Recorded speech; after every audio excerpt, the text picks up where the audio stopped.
ሰላም ጤና ይስጥልን የተወደዳችሁና የተከበራችሁ የጣና ቴሌቪዥን አድማጭ ተመልካቾቻችን እንደምን ዋላችሁ። ከጣና ቴሌቪዥን የካቲት 30 ቀን 2018 ዓ.ም የምሽት ጣና ዜናችን ተጀምሯል። ዜናዎቹን እየመራው አማራ ሰፋ አብሬያችሁ ቆያለሁ።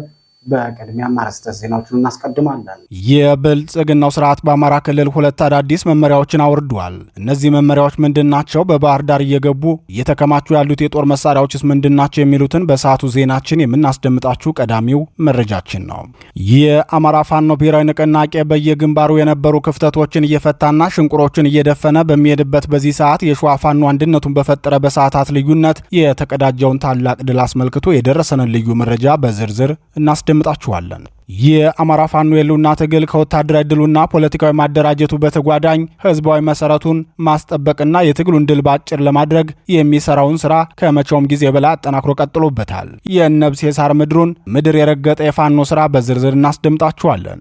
የአማራ ህዝብ ቋሚ ጠላት የሆነው የብልጽግናው ስርዓት በግፍ ያሰራቸውን የህሊና እስረኞች አስመልክቶ የወጣውን አስደንጋጭ መረጃ ዜናችን በዝርዝር ተመልክቶታል። ጋዜጠኛ መስከረም አበራና ገነት አስማማውን የተመለከተውን ዓለም አቀፍ ሪፖርትን በዜና ችን ተዳሷል፣ ይደመጣል። የብልጽግናው ስርዓትና የኤርትራው መንግስት በቅንጅት የሚያካሂዱት የጦርነት ቅስቀሳ ቀጠናውን ብቻ ሳይሆን አህጉሩንም ሊበክል የሚችል አደገኛ አካሄድ መሆኑን ተንታኞች ተናግረዋል። ለመሆኑ በኢትዮጵያና በኤርትራ መካከል የሰፈነው ውጥረት በዓለም አቀፍ ተንታኞች እይታ እንዴት ይታያል? የሚለውም በዝርዝር ተመልክተነዋል። ሰዓቱ ሲደርስ ይቀርብላችኋል።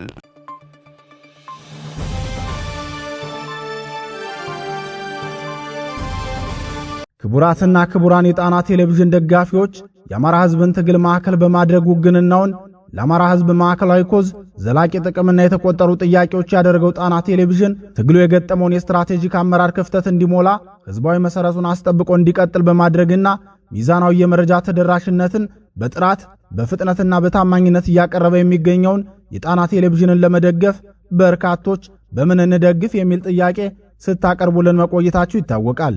በመሆኑም በዜል +1 46 9866 54 44 በካሻፕ ጣና ቲቪ 2024 በፔይፓል ጣና ቴሌቪዥን 2024@gmail.com እንዲሁም በዶኔት ቦክሱ በኩል መደገፍ የምትችሉ መሆኑን ለማሳወቅ እንወዳለን።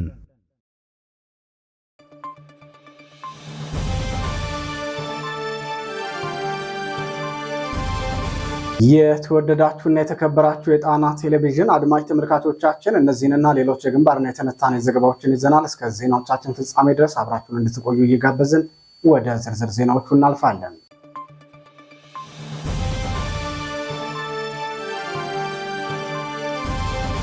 ወደ ቀዳሚው ዜናችን አመራን። የአማራ ክልል አዲስ ትዕዛዝና ጥብቅ መመሪያ።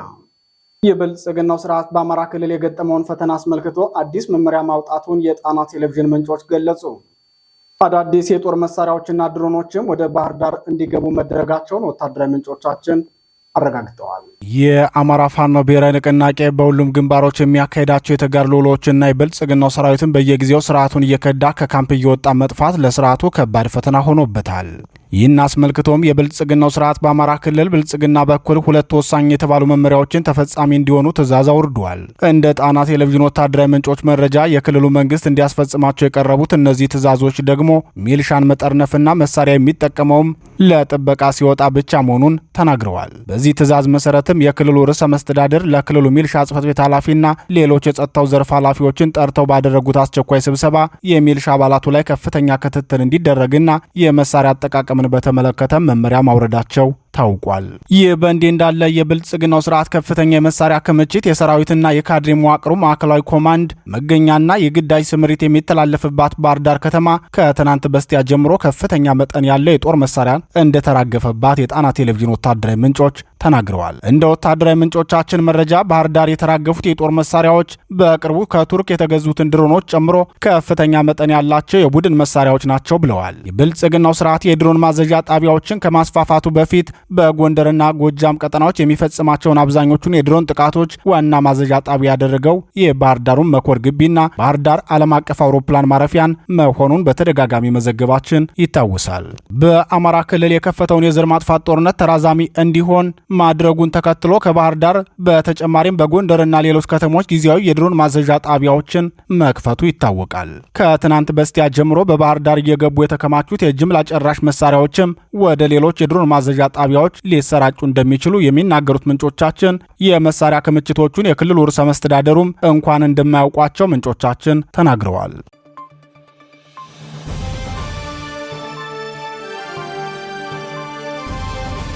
ወደ ተከታዩ ዜናችን እናልፋለን። ከአንድነቱ ማግስት የተገኘ ታላቅ ድል።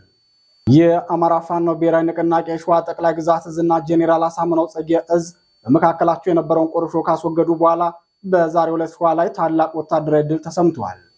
የሸዋ ጠቅላይ ግዛት እዝ አጼ አምደ ጽዮን ኮር ራምቦ ክፍለ ጦር በብልጽግናው ኮማንዶ ሰራዊት ላይ በፈጸመው የደፈጣ ጥቃት ድል መቀዳጀት ችሏል። የአማራ ፋኖ ብሔራዊ ንቅናቄ ሸዋ ጠቅላይ ግዛት እዝ አጼ አምደ ጽዮን ኮር ለጣና ቴሌቪዥን በላከው የውጊያ መረጃ እንዳስታወቀው በደፈጣ ጥቃት ከፍተኛ ጉዳት የደረሰበት የጠላት ሰራዊት አብዛኛው እርምጃ ሲወሰድበት፣ 4 አባላቱ ደግሞ ፋኖን ተቀላቅለዋል ብለዋል። በብልጽግናው ሰራዊት ላይ ስኬታማ የደፈጣ ጥቃት ያደረሰው ደግሞ በኮሩ ስር የሚገኘው ራምቦ ክፍለ ጦር 4ኛ ደሴው ሻለቃ መሆኑን የኮሩ ሚዲያና ኮሚኒኬሽን ክፍል አስታውቋል። የአፋብን ሸዋ ጠቅላይ ግዛት እዝ አጼ አምደ ጽዮን ኮር የጀግናው ራምቦ ክፍለ ጦር 4ኛ ደሴው ሻለቃ በብልጽግናው አየር ወለድ ሰራዊት ላይ በፈጸመው ስኬታማ የደፈጣ ጥቃት ከ8 በላይ አባሉ እርምጃ ተወስዶበታል ሲል የገለጸው የኮር ሚዲያና ኮሚኒኬሽን ክፍል ከዚህ በተጨማሪም የበርካታ የነፍስ ወከፍ መሳሪያም ፋኖ ከብልጽግናው ሰራዊት ላይ መረከብ ችሏል ብሏል። የብልጽግናው አየር ወለድ ኮማንዶ ስብስብ ከሰላ ድንጋይ ከተማ ወጣ ብሎ በፈረስ መጋለቢያ ቀበሌ ልዩ ቦታው በአይሶፌና ሳሲት ከተማ መገንጠያ መንታ መንገድ ላይ ጨለማን ተገን በማድረግ ዝርፊያ ሲፈጽም ቆይተዋል። ከሀገራዊ ተልዕኮ ውጭ ሆኖ በዚህ መልኩ በህዝባችን ላይ ተደጋጋሚ ዝርፊያና ሌሎች ወንጀሎችን ሲሰራ የቆየው ይህ ኃይል ራምቦ ክፍለ ጦር ባደረገው ሰፊ ክትትል በዛሬው ዕለት ከሌሊቱ 6 ሰዓት ተኩል ላይ በክፍለ ጦሩ 4ኛ ደሴው ሻለቃና ቃኞች በተሰራው አስደማሚ ኦፕሬሽን የጦር ወንጀለኛው አየር ወለድ ኃይል ከፍተኛ ጉዳት በማድረስ መበተን እንደቻለ ከአጼ አምደ ጽዮን ኮር ሚዲያና ኮሚኒኬሽን ክፍል የደረሰን መረጃ ያመላክታል። በየቀኑ ፋኖን እየተቀላቀለ የሚገኘው የብልጽግናው ሰራዊት በዛሬው ዕለትም 104ኛ አየር ወለድ ክፍለ ጦር አባላት የአጼ አምደ ጽዮን ኮር የራምቦ ክፍለ ጦርን በሰላም ሲቀላቀሉ ክፍለ ጦርን በአስተማማኝ ደህንነት ዋስትና አቀባበል ማድረጉን አስታውቋል። የዛሬው ድል ከመቼውም ጊዜ የተለየ መሆኑን የገለጹት የራምቦ ክፍለ ጦር አባላት የሸዋ ወንድማማቾች በመካከላችን ገብቶብን የነበረውን ቁርሾ አስወግደን አንድነታችንን እውን ባደረግን በሰዓታት ልዩነት የተገኘ ድል በመሆኑ ደስታችንን ከፍ አድርጎታል። ከዚህ በኋላ በሸዋ ምድር ወደ ጠላት እንጂ ወደ ወንድም የሚተኮስም ሆነ ባልቧልታ የሚጎተት ሰራዊት አይኖርም። በቅርቡም በአንድ የጋራ ጠላታችን ላይ የተቀናጀ ትግል በማድረግ የህዝባችንን መከራ ማስወገድ እንችላለን ብለዋል። የፋኖ አባላቱ አክለውም የዛሬው ድል ከአንድነቱ ማግስት የተገኘ በመሆኑ ታላቅ ድል ብለን እንጠራዋለን በማለት ለጣና ቴሌቪዥን ተናግረዋል።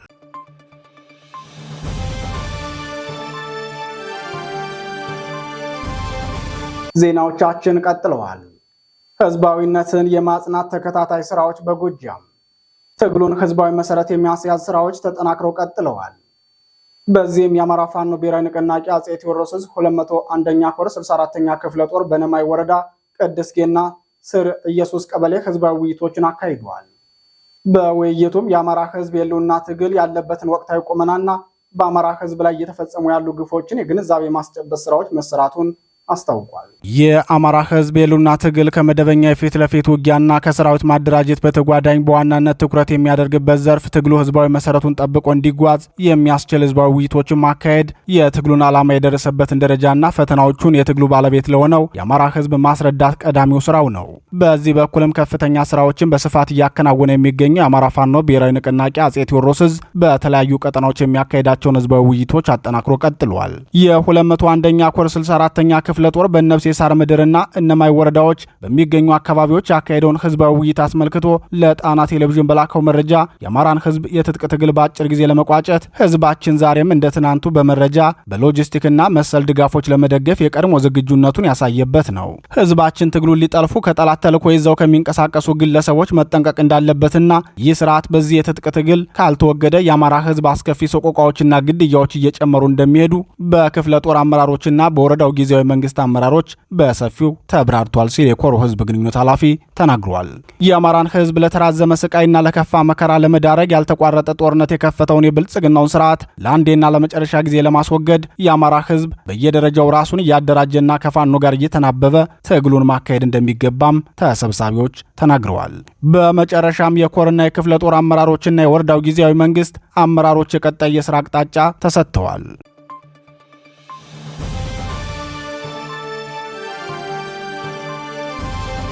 ክቡራትና ክቡራን የጣና ቴሌቪዥን አድማጭ ተመልካቾቻችን የካቲት 30 ቀን 2018 ዓ.ም የምሽት ጣና ዜናችን አሁንም እንደቀጠለ ነው።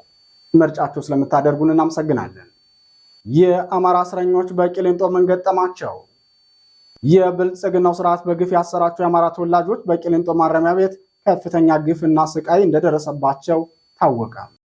ድብደባን ጨምሮ ክፍል መቀየርና የማምለኪያ ቦታን እስከ መከልከል የደረሰ ጥቃት እንደተፈጸመ የደረሰን መረጃ ያመላክታል። በአማራ ሕዝብ ላይ የዘር ማጥፋት ጦርነት የከፈተው የብልጽግናው ስርዓት በሺ የሚቆጠሩ የአማራ ምሁራንን፣ ፖለቲከኞችን፣ የሃይማኖት መሪዎችን፣ ጋዜጠኞችንና ማህበረሰብ አንቂዎችን ጨምሮ በርካታ ንጹሐንን በግፍ አስሮ እያሰቃየ መሆኑ ይታወቃል። እነዚህን የግፍ እስረኞችን በተደጋጋሚ ጊዜ ግፍና ስቃይ ሲያደርስባቸው መቆየቱ የሚታወቅ ሲሆን ከቀናት በፊት በተፈጸመ ሌላ ጥቃት ደግሞ የተመረጡ እስረኞችን ድብደባ መፈጸሙን ምንጮቻችን አረጋግጠዋል። በእስረኞቹ ላይ የተፈጸመው ግፍ የተጀመረው በየካቲት 26 ቀን በህሊና እስረኛው አቶ እስክንድር ሽፈራው መድኃኒቶችና ንብረቶች ላይ ዝርፊያ በተፈጸመበት ወቅት ነው የሚሉት ምንጮቻችን። ዝርፊያው ሆን ተብሎ የተፈጸመ ሲሆን የአማራ ተወላጅ የህሊና እስረኞችን ከደቡብ ተወላጆች ጋር የብሔር ግጭት እንዲፈጠር ዓላማ የተደረገ እንደነበር ተናግረዋል።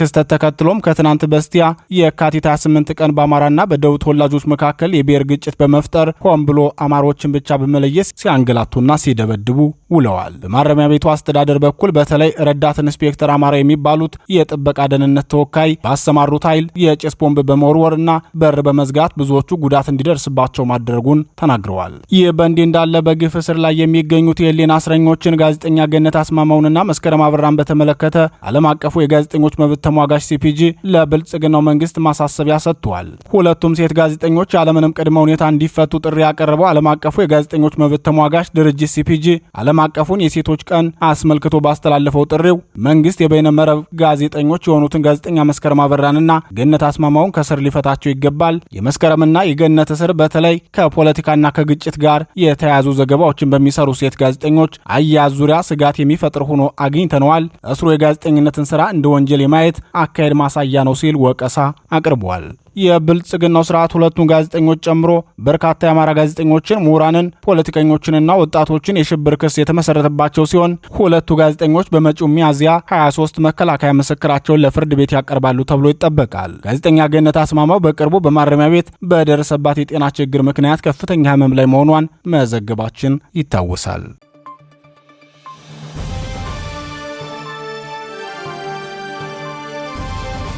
ወደ መጨረሻው ዜናችን እናልፋለን። የኢትዮ ኤርትራ ውጥረት ሌላው ትኩሳት። የአፍሪካ ቀንድ ትኩሳት አንዴ ሞቅ ሌላ ጊዜ ደግሞ ቀዝቀዝ እያለ ቢቆይም በኢራኑ ጦርነት ምክንያት የተቀዛቀዘ መስሎ ቆይቶ ነበር። ሆኖም በመሃል ነገሮች መልካቸውን በፍጥነት ቀይረው የብልጽግናውና የሻዕቢያ መሪዎች አፍሪካ ቀንድን ለማወክ የመጨረሻ ዝግጅት ላይ መሆናቸውን አንድ ጥናት አመላከተ። በአፍሪካ ዲሞክራሲያዊ ጉዳዮች ላይ ትኩረቱን አድርጎ የሚሰራው የዲሞክራሲ ኢን አፍሪካ ድረገጽ የኢትዮጵያና ኤርትራ ጦርነት ዳግም ሊቀሰቀስ የሚችልበት መጥፎ ዕድል ሰፍቷል ሲል አስነብቧል።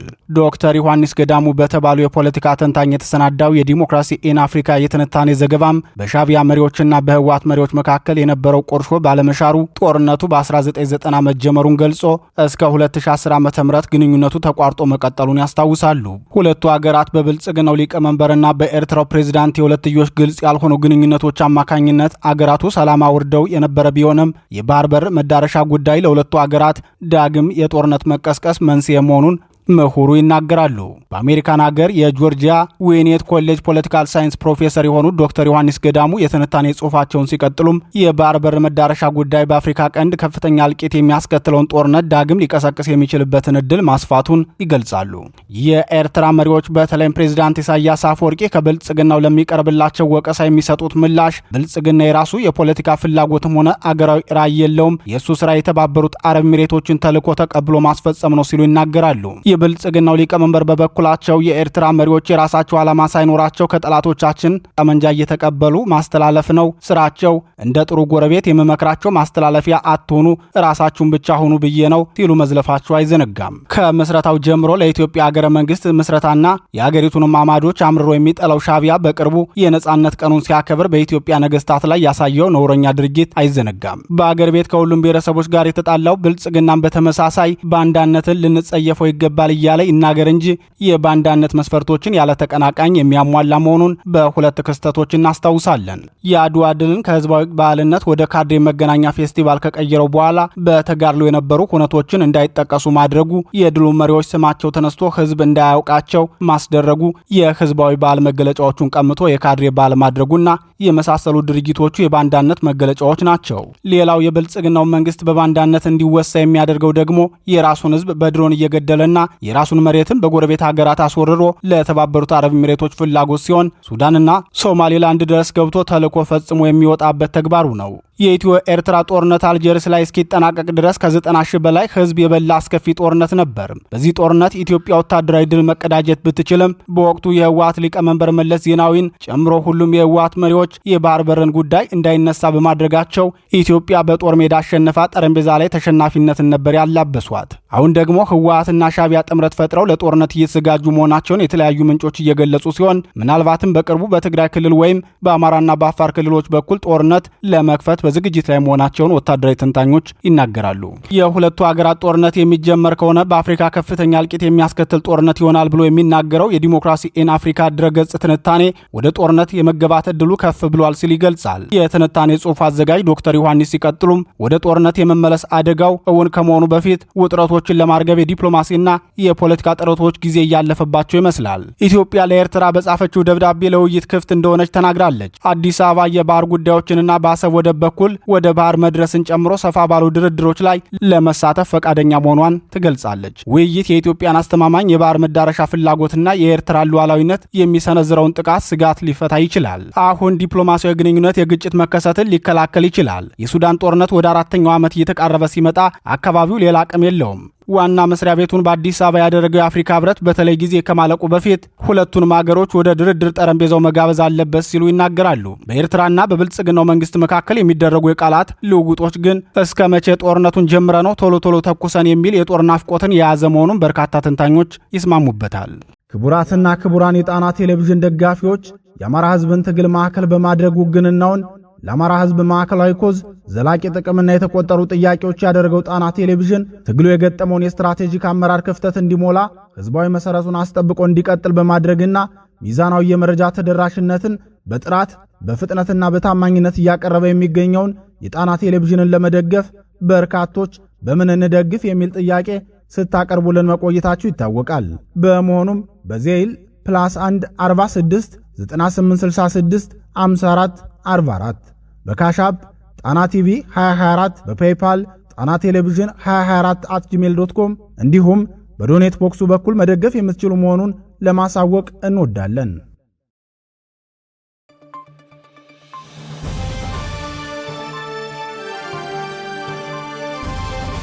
ክቡራትና ክቡራን የጣና ቴሌቪዥን አድማጭ ተመልካቾቻችን የየካቲት 30 ቀን 2018 ዓ.ም የምሽት ጣና ዜናችን የተከታተላችሁትን ይመስል ነበር። ዜናዎቹን እየመራው አማራ ሰፋ አብሬያችሁ ቆየው። የጣና ቴሌቪዥንን የዩቲዩብ ቻናል አማራጭ ሰብስክራይብ በማድረግ በቋሚነት ወዳጅ እንድትሆኑ እንጠይቃለን። ጤና ይስጥልን።